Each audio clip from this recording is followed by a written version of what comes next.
When my parents called, I knew it wasn't to congratulate me on my success. It was about my brother feeling pressured by my achievements. Then they told me to give it all up, and I cut them off for good. I used to think that if I just worked hard enough, kept my head down, climbed the ladder rung by rung while others cut corners or coasted on handouts, I'd finally be free. Free of the judgment, the guilt tripping, the endless comparisons. But what no one tells you is that when you come from a family that needs you to stay small so they can feel big success doesn't set you free. It paints a target on your back. My name's Nathan. I'm 27 years old, a software engineer working for one of the biggest names in tech. The kind of place that makes your LinkedIn blow up just for adding the company logo. I live in a sleek downtown penthouse with floor-to-ceiling windows, a skyline view, and a coffee machine that costs more than the car I drove in college. On paper, I've made it. But behind the scenes, there's a whole different story brewing. The kind you wouldn't believe unless you lived through it. And unfortunately, I did. I didn't grow up in luxury. I wasn't handed anything. My parents weren't cruel. Exactly. Just conditional. Everything was a transaction.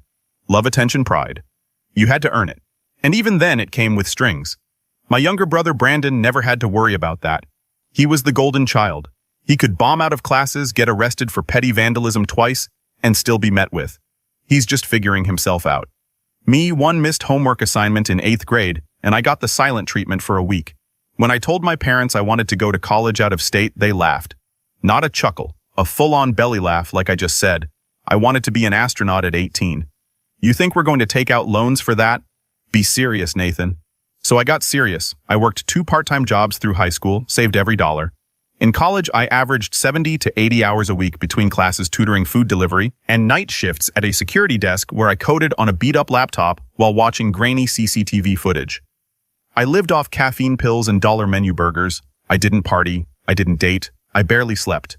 But I graduated at the top of my class, built a few side projects that went semi-viral on GitHub, and landed an internship at a firm that eventually led to my current role. I never took a penny from my parents, and I never once held it against them. Or at least I told myself I didn't. Brandon, meanwhile, bounced around majors for 6 years and dropped out twice.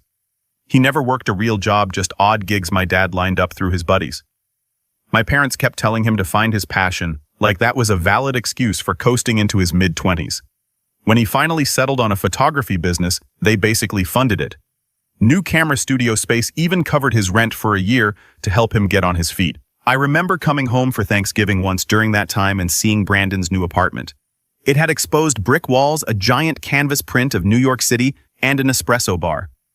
I was sleeping on a stained futon above a noisy taco shop at the time. And when I made a comment about how nice the place was, my mom just said, "Well, he's pursuing his dream." Nathan, that's hard too. I didn't argue. I just smiled, ate my turkey, and went back to grinding. A few months ago, after years of scraping and saving, investing smartly, and catching some lucky breaks with stock options, I made the biggest purchase of my life, a modern penthouse condo smack in the heart of the city. It was everything I had fantasized about during those broke college nights. Clean lines, panoramic views, high ceilings, and best of all, complete silence. No one yelling, no guilt tripping, no constant noise from upstairs neighbors. Just me, my work, and the sound of the espresso machine humming in the background. I didn't even post it on social media. I wasn't trying to show off. I told maybe 4 people, my best friend, my mentor, and yeah, my family. I wasn't going to hide it. I figured maybe for once, they'd be proud. My dad's reaction was lukewarm at best. He asked how much I put down, what the interest rate was, and if I had considered buying somewhere less flashy. My mom just stared at the photos I showed her, then said, "Wow, must be nice." And Brandon? He didn't say anything. Just scrolled through the pics, set the phone down, and mumbled something about needing to get back to editing. I brushed it off. I told myself they were just surprised. Maybe they didn't know how to express excitement. Maybe they felt left behind. It wasn't until 2 weeks later that I got the call.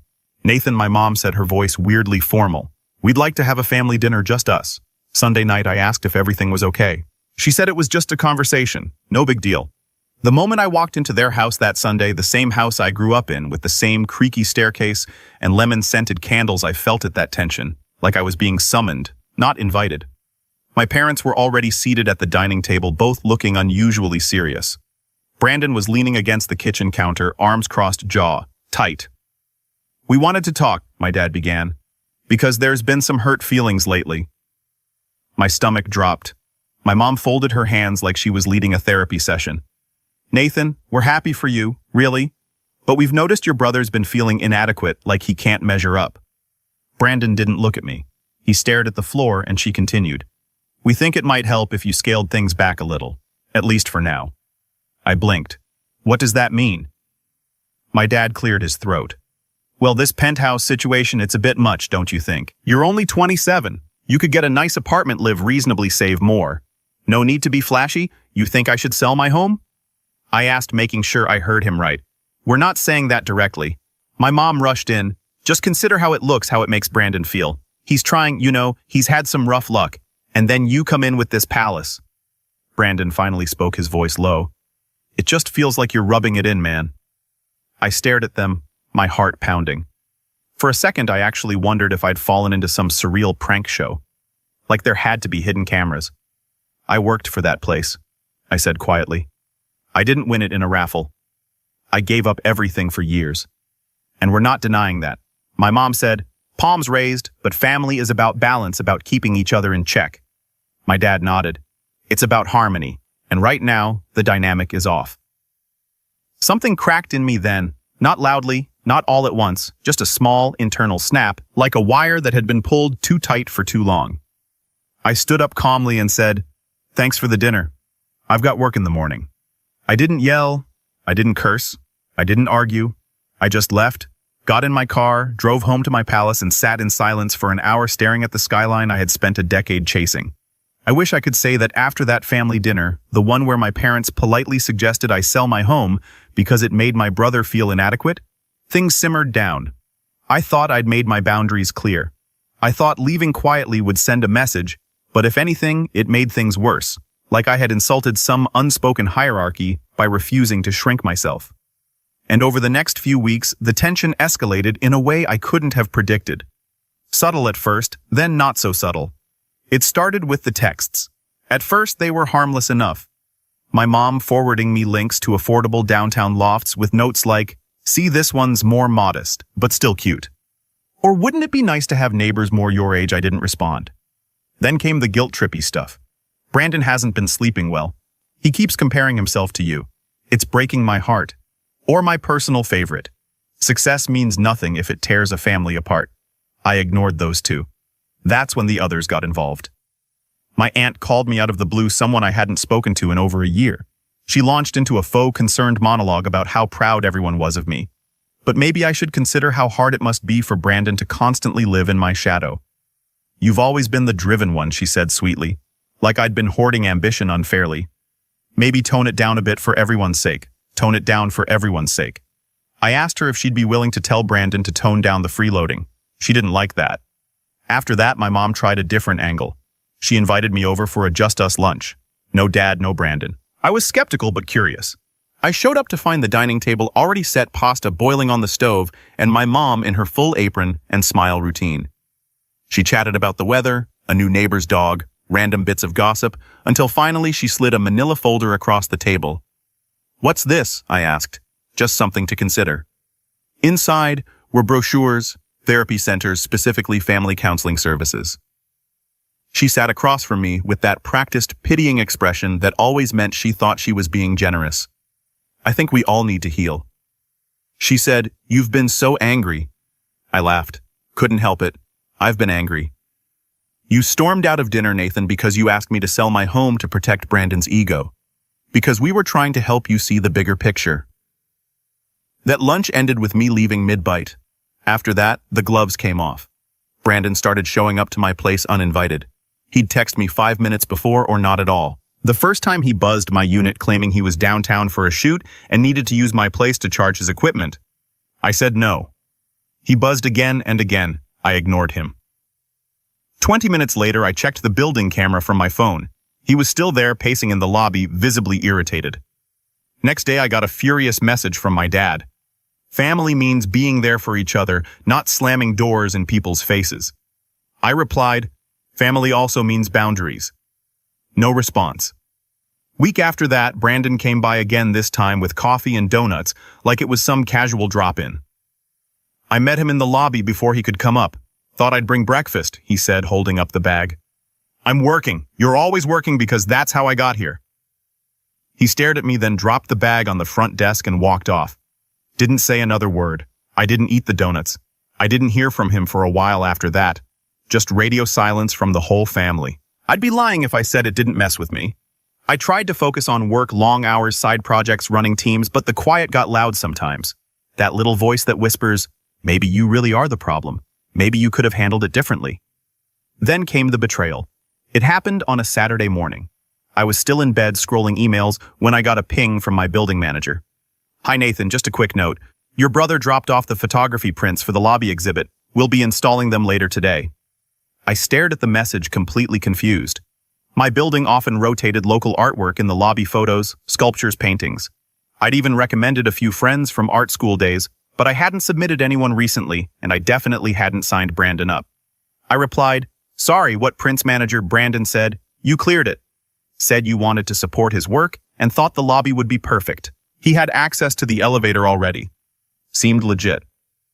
I jumped out of bed, threw on sweats, and bolted downstairs. And there they were. 4 massive photography canvases leaned against the lobby wall, ready to be mounted.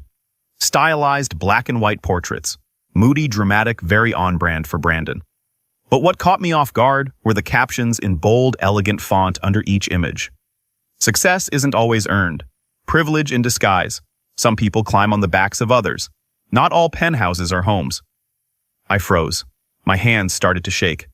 A few residents were milling around, glancing at the prints, murmuring things I couldn't quite hear. One of them, an older woman from the 14th floor, actually smiled at me. These are powerful, she said. Very raw. Who's the artist? I didn't answer. I couldn't. I went straight to the manager's office and demanded they be removed. He looked bewildered but complied. Brandon didn't respond to my calls. Not that day, not the next. Finally, I drove out to my parents' house, knocked on the door, heart pounding. My mom opened it like she'd been expecting me. We didn't mean to upset you, she said before I could speak. You knew. She didn't answer. I pushed past her into the living room where Brandon was sitting on the couch, feet up, scrolling on his phone. You forged my name, I said. You accessed my building under false pretenses. It was art, he replied flatly. No, it was a hit job. He finally looked up. His face was stone cold. You've made it clear you don't care about this family. I was just returning the favor. I was speechless. Not because of the words, but the ease with which he said them. Like this had been building in him for years. And now that he'd found a way to hurt me, he'd never felt more alive. You could have asked for help, Brandon. He scoffed. You don't offer help. You flaunt what you have. You think just because you suffered, it gives you the right to look down on everyone else. I don't look down on you, I said. I didn't, but maybe I should have. That was the last thing I said before I walked out. I didn't slam the door. I didn't yell, but something had shifted in me that day. Something permanent. I wasn't angry anymore. I wasn't sad. I was done. Or at least I thought I was, because 2 days later I got a letter, a real letter handwritten from my dad. And what was inside made everything before it looked like a warm-up act. If you want to hear what was in that letter, I'll tell you, but brace yourself. It changes everything. The letter arrived on a Tuesday. I remember because I had just finished a call with my project lead and was debating whether to make lunch or skip straight to my afternoon meetings. I wasn't expecting anything. I rarely got physical mail outside of utility bills or the occasional real estate flyer, but this one stood out. Cream-colored envelope, heavyweight paper. My name handwritten in my dad's distinct square lettering. No return address. Something about it made my stomach tighten. I sat on the edge of the kitchen counter, opened the envelope with a butter knife, and unfolded the 2-page letter inside. The handwriting was familiar, steady, but each word felt like a gut punch. Not because it was cruel, I almost wish it had been, but because it was deliberate, cold, calculated, like he had rehearsed every sentence in his head before putting it down, knowing exactly how it would land. He began with something that looked like empathy. Nathan, I've always admired your discipline, your ability to shut out distractions and chase your goals. That's not easy, and I'm proud of you. We both are. But there's something more important than achievement balance, family. Then he pivoted. I've been speaking with your brother. He's going through a hard time. Your recent choices have made things worse. Whether intentional or not, you've created distance between yourself and this family. Your tone, your attitude, your lifestyle. They send a message, one that says, I'm better. That message has hurt your brother deeply, and it's forced your mother and me to reevaluate how we move forward as a family. That's when he dropped the bomb. As of this week, we've decided to temporarily restructure the family trust. The trust. I didn't even know there was a family trust. My parents weren't wealthy by any means, middle class at best, but I knew my grandfather had owned land upstate that had been passed down when he died. Acres of undeveloped forest worth more than most people realized. I'd always assumed it was being held for retirement or maybe some future family emergency. My dad never spoke of it in detail. It was one of those we'll talk about it someday topics that got buried under small talk and football games. Apparently someday had arrived just without me. He continued, "We've named Brandon as the primary beneficiary for the next 5 years. It's not about favoritism, it's about need. We hope you understand that this isn't punishment, it's protection for the family. If you're willing to meet us halfway, this can change. But if you continue down your current path, you may force our hand, long term. The door is always open, but so is the window of opportunity." I read the letter twice, 3 times. Each time it made less sense and hurt more. It wasn't about money, not really. It was about being written out symbolically and literally. My entire life I had tried to play by the rules. Work hard, be responsible, stay humble. I hadn't asked for anything, not once. And now the one time something was available, I wasn't just passed over. I was threatened. I sat in my apartment, the city spread out below me and felt completely, utterly hollow. Over the next few weeks I spiraled. Not dramatically, not in the way people imagine when they think rock bottom. I still woke up, logged into work, answered emails, attended meetings, but I was checked out. My focus evaporated. Deadlines crept up faster than usual. I stopped working out, stopped cooking, started ordering takeout every night. I left dishes in the sink. I missed a friend's birthday dinner and forgot to call back another who left a voicemail saying he was worried about me. I ghosted my mentor. I didn't even realize how far I'd slipped until my manager pulled me aside during a Zoom call. "Nathan," she said gently, "this isn't like you." I wanted to lie to say I was fine, but instead I just said, "I know." She gave me some time off a week, no questions asked. I thought about using it to take a trip, escape somewhere, reset. But the truth was, I didn't have the energy. So I stayed home, slept in, binge-watched old sci-fi shows, and stared at my phone more than I care to admit. One night around 2 a.m., I was scrolling through an old photo album on my phone. Pictures from college, mostly grainy shots of my first apartment, screenshots of early code projects, selfies with friends I barely spoke to now. And then I found a video I didn't remember taking. It was me, age 21, sitting on the roof of my college dorm. I was talking to the camera, half joking, half serious. "If future me ever sees this, congrats. You made it. I hope you've got a real coffee machine and not this instant junk. But seriously, don't forget what it felt like to want it this bad, to work this hard. You owe that kid something." I watched it twice.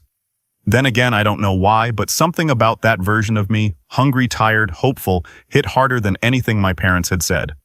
I didn't recognize him completely, but I remembered the feeling, the fire. I stayed up all night after that, not crying, not plotting revenge, just thinking.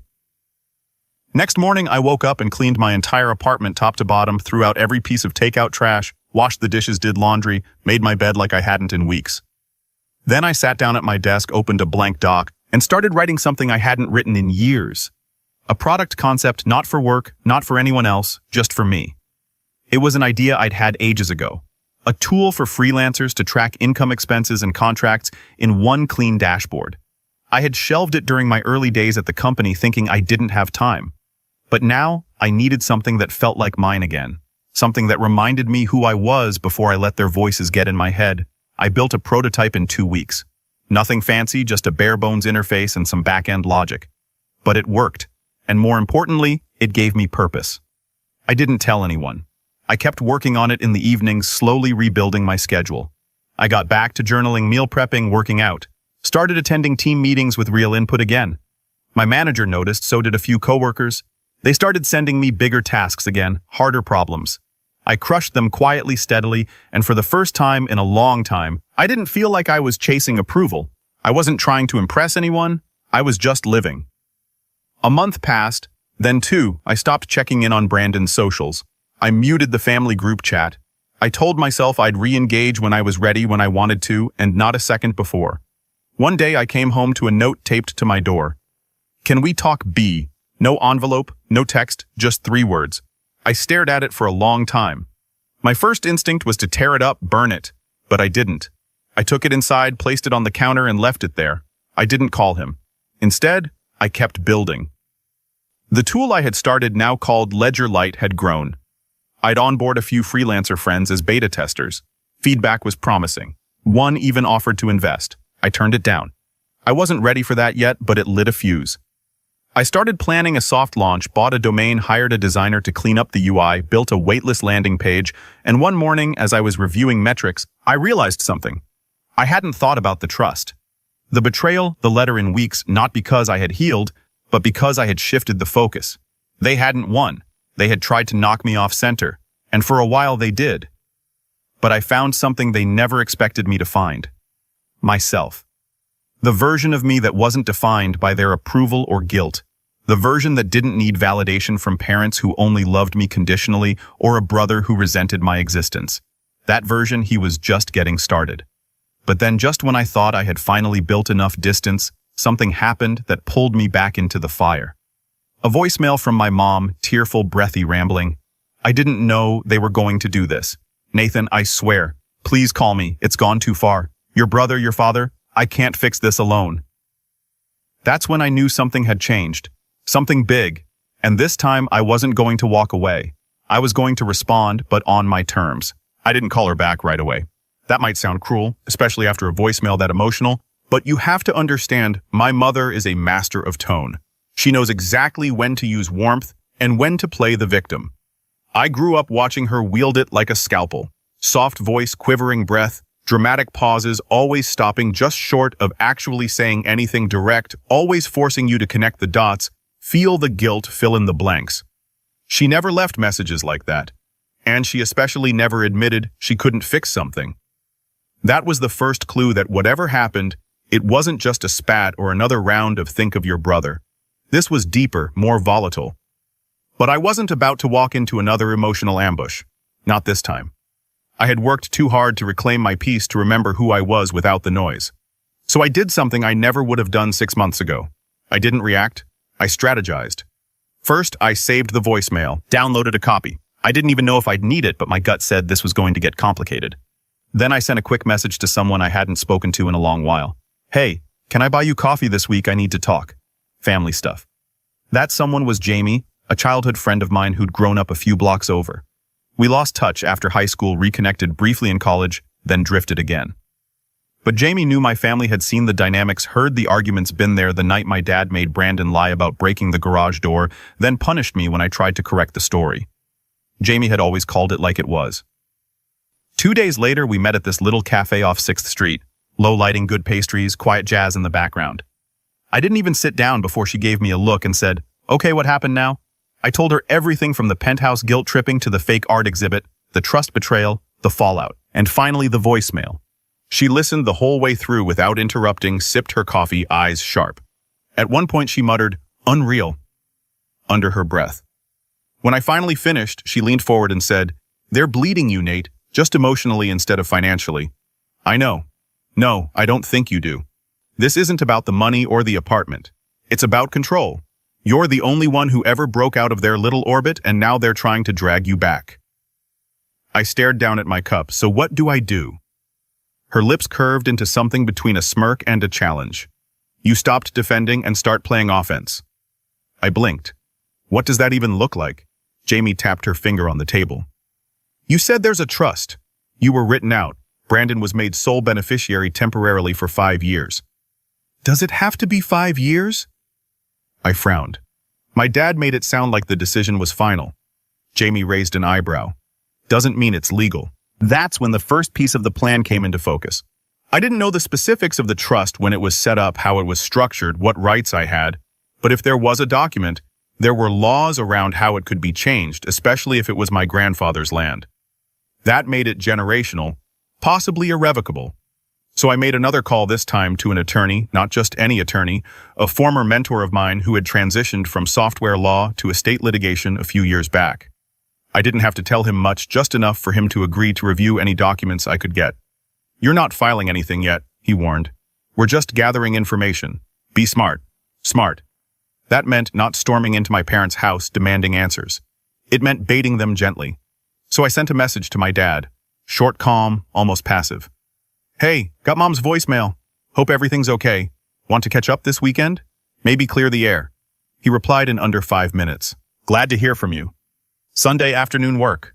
Perfect. It felt too easy, which made me even more cautious. When I arrived that Sunday, my mom looked pale nervous. She opened the door and pulled me into a hug before I could stop her. Thank you for coming, she whispered. My dad was seated in the den legs crossed expression, unreadable. Brandon wasn't there. That alone told me something was wrong. He was always at the center of these little dramas. We made small talk. Tea snacks, weather. Then I asked casually, so what's going on? They exchanged a glance. My dad cleared his throat. Your brother's going through a rough patch. I waited. He took out a business loan last year. He continued to expand the studio, bought equipment, leased a second location. That was news to me. He fell behind on payments, missed deadlines. Some legal stuff is happening now. What kind of legal stuff? My mom winced. He defaulted. The lender's threatening asset seizure. I sat back. And this affects me. This? How? More glances. My dad finally said it. He used part of the trust as collateral. My stomach dropped. I blinked. He what? My mom stepped in.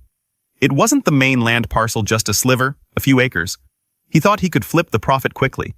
Which part? I asked sharply. The East Ridge, my dad muttered. That was the most developable portion.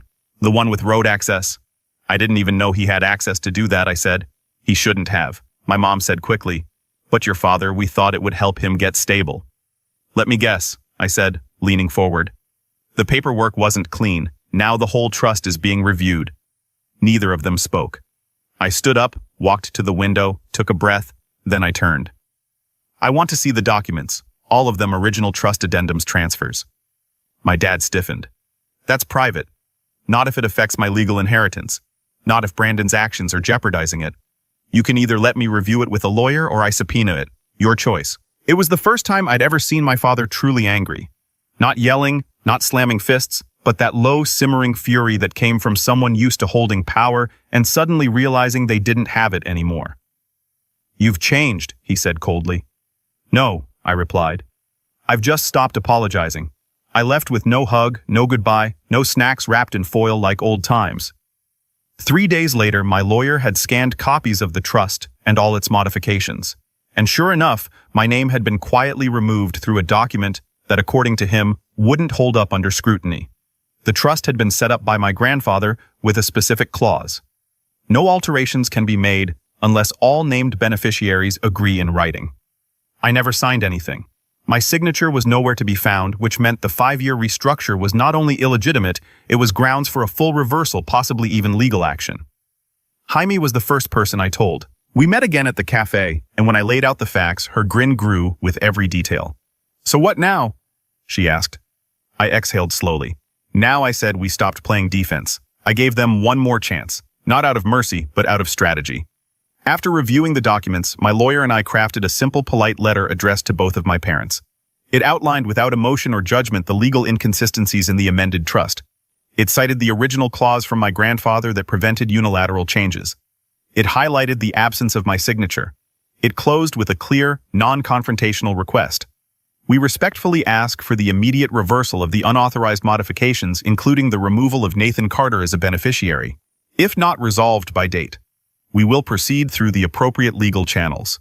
The deadline was 2 weeks out. I didn't hear anything for 13 days. No texts, no calls, no knocks on my door. Just silence, like the kind that settles in right before a storm. On the 14th day, I received an email. It was from my dad. No greeting, no apology, just a PDF. The trust has been amended and restored to its original form. Brandon's authority has been revoked. You're reinstated. Consider this matter closed. I showed the email to my lawyer. He smiled. It's done. You win. But that wasn't the revenge. That was just the warning shot. Because here's the thing. They thought the issue was over because the paperwork was fixed. What they didn't realize was how much damage they'd already done. Not to my finances, but to my name, my trust, my reputation. Remember the photography exhibit Brandon tried to install in my building lobby? The one where he snuck in my building and displayed slanderous captions like, "Privilege in disguise, and not all penthouses are homes." Yeah, I hadn't forgotten either. And now that the legal threat had passed, I had the bandwidth and the motivation to make sure Brandon learned a lesson of his own. I started small. A DM to a gallery manager I knew through a mutual friend, someone Brandon had been trying to woo for months. I sent her the lobby photos Brandon had tried to install in my building along with a short message. Thought you should see the kind of work he tries to push without consent. She replied 2 hours later, "Thanks, that crosses a line. We won't be moving forward with him." Then I moved to his lease. Remember the second studio space he leased for expansion? Through some online research and a LinkedIn post he'd made months earlier, I figured out the building. I didn't contact the landlord directly. I didn't need to. I contacted a friend who worked for a commercial real estate firm in the area. I gave him Brandon's business name and asked if the owner had ever made late payments or tried to sublet. My friend laughed. "Yeah, that guy's a mess. Hasn't paid for 2 months. Wants to renegotiate the lease but won't return paperwork." I didn't say anything incriminating. I didn't push, but the conversation made its way back to the landlord. 2 weeks later, Brandon lost the space. Strike 2. Finally, I went after his real currency, his image. Brandon had built a modest social media following as a visionary creative, 12,000 followers on Instagram, a curated aesthetic inspirational quotes, carefully filtered behind-the-scenes reels. I created a fake account, followed his page, and waited. Soon he posted a new series called The Art of the Climb, with captions about overcoming adversity, building his business without handouts, and chasing success without compromising values. I screenshotted the post. Then I uploaded a side-by-side comparison. The post versus a scan of the letter my dad had sent me months earlier, the one where he admitted Brandon used the trust as collateral for his business loan. I didn't include identifying information. No address. No docs, just a caption. Curious definition of without handouts. Then I let the internet do its thing. Within 24 hours, Brandon locked his account. Strike 3. The fallout was quick. I didn't hear from him again. No apology. No attempt to reconcile. Just silence. His name disappeared from my building's directory. Apparently, he had been living in a friend's apartment nearby. Gone now. My parents, on the other hand, tried one last maneuver, an invitation dinner at their house to talk. I considered ignoring it, but I needed closure. So I went. It was just the two of them. Brandon wasn't there. The dining room was pristine. Napkins folded. China I hadn't seen since Christmas 5 years ago. My mom served roast beef. My dad poured wine. For a moment, it almost felt normal until my mom set down her fork and said, "We just want to move forward." I nodded. "So do I." My dad cleared his throat. "We've made mistakes. I didn't speak. We let things spiral," he continued. "We thought we were helping Brandon, but we see now how that hurt you." I finally met his eyes. "Do you?" He hesitated. "We're trying." I leaned back in my chair. "Good, because here's how we move forward." They both straightened. "I'm not asking for an apology. I'm not asking for affection. I'm not even asking for a relationship. What I am asking for is distance." My mom's eyes welled up. "Nathan." I held up a hand. "I've rebuilt everything you try to strip away. I've cleaned up the mess Brandon left behind. And I've done it without rage, without dragging your names through the mud, because I still have more respect for this family than you ever had for me." They sat frozen. I stood. "I'll see you on holidays. Maybe, but I'm done playing the scapegoat. I'm done being the emotional punching bag. From now on, you get access to me based on how you treat me, not because of blood." My mom wiped her eyes. My dad just stared at his plate. I walked out. No hug, no wave, no thank you for coming. For just the sound of the door clicking shut behind me. Quiet, clean, final. That was 6 months ago. Since then, my life has been simple. Work is steady.